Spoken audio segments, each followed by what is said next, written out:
guys, so these are my midnight musings.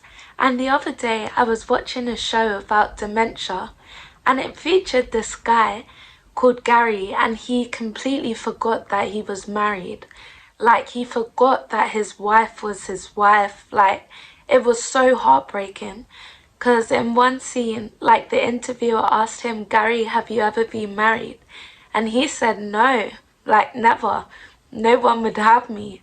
And then it flashed to the next scene, and it was like, Gary has been married to Carla for 26 years.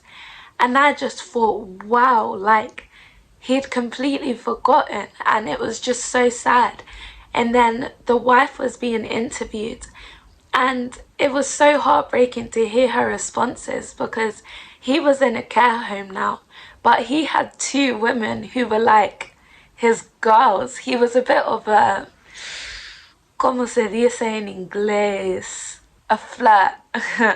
He was a flirt. And so he had two women in the care home who were like his girls. And his wife would just watch him as he would flirt with these girls. And he really referred to his wife as, he just saw her as his friend. He would call her pal. He would say, oh, you little rascal. And whenever he hugged her, he would side hug her.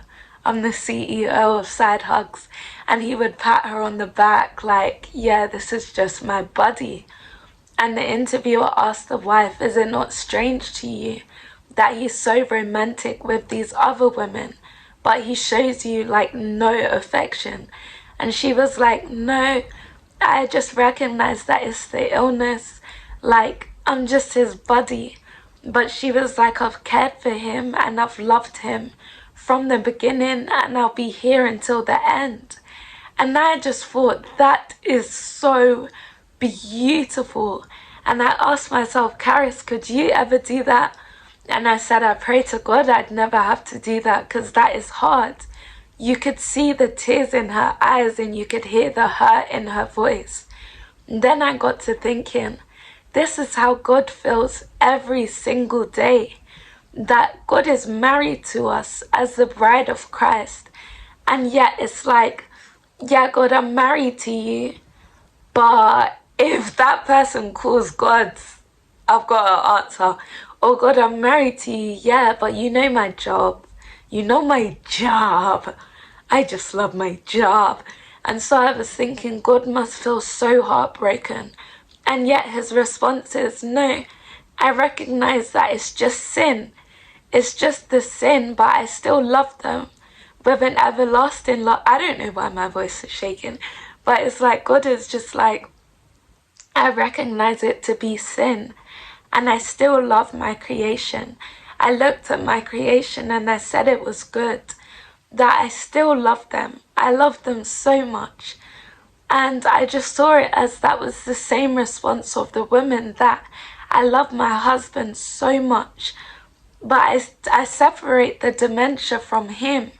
She would say, I see that it's the sickness. It's not him, it's the sickness. And so God, in his love and mercy, is able to see that, no, I know it's not my child, it's the sin. But I can't mix with that sin. It separates between my people. And it makes it seem as though my ears are heavy, that I can't hear their prayers, or that my hand is shortened, that I can't save them.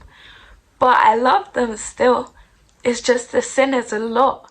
Just as this woman had said, I love him still, but the dementia is a lot. And I just thought, wow, and it reminded me of the scripture, Jeremiah chapter 2, verse 32, which says, like, can a bride forget her ornaments, or can a bride forget her attire? And yet God says, my people have forgotten me for days with no number. So God was saying, I've lost count of how long my people have forgotten me. I've lost count of how long they've chased how long they've chased after other women in the care home, or other men in the care home, or other things in the world. And meanwhile, I'm here, loving them with an unconditional love, only that they've forgotten me. And so I felt so convicted that Where did you leave God? When did you stop following after God? Where did you get left?